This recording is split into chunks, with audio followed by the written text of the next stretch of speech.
എല്ലാവർക്കും നമ്മുടെ പുതിയ വീഡിയോയിലേക്ക് സ്വാഗതം.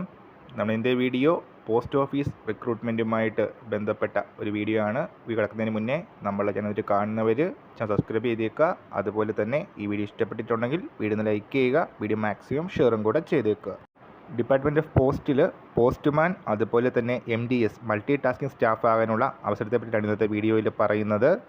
MDS ജോലി അവസരത്തിന് സാലറി സ്കെയിലായിട്ട് വരുന്നത്, ബേസിക് സാലറി ആയിട്ട് വരുന്നത് 18,000 രൂപയാണ്. 58% ഡിയർനെസ് അലവൻസും അതിനോടൊപ്പം ലഭിക്കും. അതിനോടൊപ്പം തന്നെ ഹൗസിംഗ് അലവൻസും ലഭിക്കുന്നതായിരിക്കും. പോസ്റ്റ്മാന് 21,700 രൂപയാണ് ബേസ് സാലറി ആയിട്ട് വരുന്നത്. അതിനോടൊപ്പം തന്നെ 58% DAയും HRAയും ലഭിക്കുന്നതായിരിക്കും. പോസ്റ്റ്മാൻ MDS എക്സാമിൻ്റെ നോട്ടിഫിക്കേഷൻ ഡേറ്റ് ആയിട്ട് പറഞ്ഞിരുന്നത് ഏപ്രിൽ 20, 2026 ആയിരുന്നു. അതുപോലെ തന്നെ ജൂൺ മാസത്തിൽ എക്സാം വരും എന്നായിരുന്നു ടെൻറ്റേറ്റീവ് ഡേറ്റ്സ് ആയിരുന്നു വന്നിരുന്നത്. ഇപ്പോൾ ആ ഒരു ഡേറ്റ്സ് പോസ്റ്റ്പോൺ ചെയ്തിട്ടുണ്ട്. മെയ് മാസത്തോടെ നമുക്ക് ഈ ഒരു നോട്ടിഫിക്കേഷൻ എക്സ്പെക്റ്റ് ചെയ്യാം. ഒഫീഷ്യലായിട്ടുള്ള അനൗൺസ്മെൻറ്റ് ഉണ്ടായിട്ടില്ല.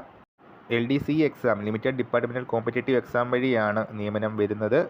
SLC വിദ്യാഭ്യാസ യോഗ്യതയുള്ള 3 വർഷം സർവീസ് പൂർത്തിയാക്കിയ GDSന് മൾട്ടി ടാസ്ക് സ്റ്റാഫ് എക്സാമും അതുപോലെ തന്നെ 5 വർഷം പൂർത്തിയാക്കിയ GDSന് പോസ്റ്റ്മാൻ എക്സാമും എഴുതാൻ സാധിക്കുന്നതായിരിക്കും.